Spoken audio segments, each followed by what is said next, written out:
பிஸ்மில்லாஹிர் ரஹ்மானிர் ரஹீம். இஸ்லாத்தினுடைய ஆரம்ப காலகட்டத்தில் ஏற்றுக்கொண்ட சஹாபாக்களில் ஆண்கள் பெண்கள் இருந்தாங்க.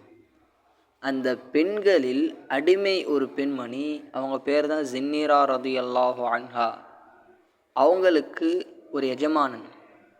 அந்த எஜமானன் இந்த பெண்மணி இஸ்லாம் ஏற்றுக்கொண்ட ஒரே காரணத்துக்காக வேண்டி கடுமையாக சித்திரவதை செஞ்சான், கடுமையாக துன்புறுத்தினான்.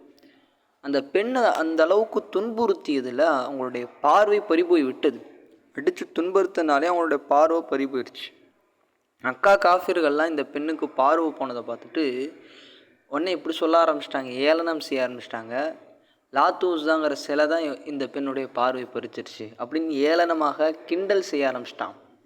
அந்த பெண்மணி சொன்னாங்க, லாத்து உஸ்ஸாங்கிற சிலை இருக்குதே, அது யாரை வணங்குறாங்களோ அதுக்கே அந்த இது தெரியாது, அப்போ என்னுடைய பார்வை எப்படி பறிக்கும் அப்படின்னு சொல்லி அவங்க பதில் கொடுத்துட்டு உடனே இந்த விஷயத்துக்காக வேண்டி துவா செய்கிறாங்க. யா அல்லாஹ், என்னுடைய பார்வையை திருப்பி எனக்கு கொடு யா அல்லாஹ், இவர்கள் சொல்வது போல இருக்கக்கூடாது யா அல்லாஹ் அப்படின்னு சொல்லி அல்லாஹ் சுப்ஹானஹு வ தஆலா இது போன்ற நல்லடியார்களுக்கு அவங்களுடைய துவாக்கள் அல்லாஹ் கபூல் செய்கிறான். உடனே அந்த பெண்ணுக்கு அடுத்த நாளே அந்த பெண்ணுக்கு பார்வை திரும்பி வருது. அதை பார்த்துட்டு குறைஷிகள் ஆச்சரியப்பட்டு இப்போ சொன்னாங்க, இதோ முஹம்மது ஸல்லல்லாஹு அலைஹி வஸல்லமுடைய சூனியத்தினால தான் இந்த பெண்ணுக்கு பார்வை வந்துச்சு அப்படின்னு சொல்லி இவர்கள் அந்த இதையே மாற்றி விட்டுட்டான். அப்போ நாம் யோசிக்க வேண்டிய இந்த சம்பவத்தின் மூலம் நமக்கு என்ன படிப்பனை என்ன? ஒரே இறைவனை ஏற்றுக்கொண்டதற்காக வேண்டி சஹாபாக்களில் பெண்கள் கூட சோதிக்கப்பட்டாங்க, கடுமையாக துன்புறுத்தப்பட்டாங்க. ஆனால் பெண்கள் சோதிக்கப்பட்டும் கூட உறுதியாக நிலைத்திருந்தாங்க. ஈமானை ஒருபோதும் இது விடவல்ல. ஈமானை யாருக்காக வேண்டியும் எந்த ஒரு துன்பத்திற்காக வேண்டியும் அவங்க ஈமானை விடலை. இதுதான் சஹாபாக்களுடைய பெண்களுடைய ஈமான். ஆனால் இன்றைய காலகட்டத்தில் முஸ்லீம் சமூகத்தினுடைய பெண்களுடைய நிலை, ஆண்களுடைய நிலை நாம் யோசிக்க வேண்டும். நம்முடைய ஈமானில் நாம் உறுதியாக இருக்கோமா? இஸ்லாத்தினுடைய சட்டத்திட்டங்களை பின்பற்றுறோமா?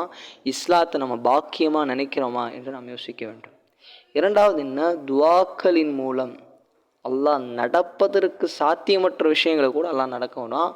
இது துவாக்களின் மூலம் அல்லாஹ் கொடுக்கக்கூடிய விஷயம். நல்லடியார்கள், அல்லாஹ்வுடைய இறையச்சம் உள்ள மக்கள் இருக்காங்களே, அவங்க செய்யக்கூடிய துவாவை அல்லாஹ் உடனே அங்கீகரிக்கிறான். நம்ம நினைக்கிறோம் துவாக்கள் செய்வதனால நமக்கு என்ன கிடைக்க போகுது, நமக்கு எதுவும் கிடைக்காது, நானும் துவா செய்து கொண்டிருக்கேன் அப்படின்னு நம்ம நினைக்க தேவையில்லை.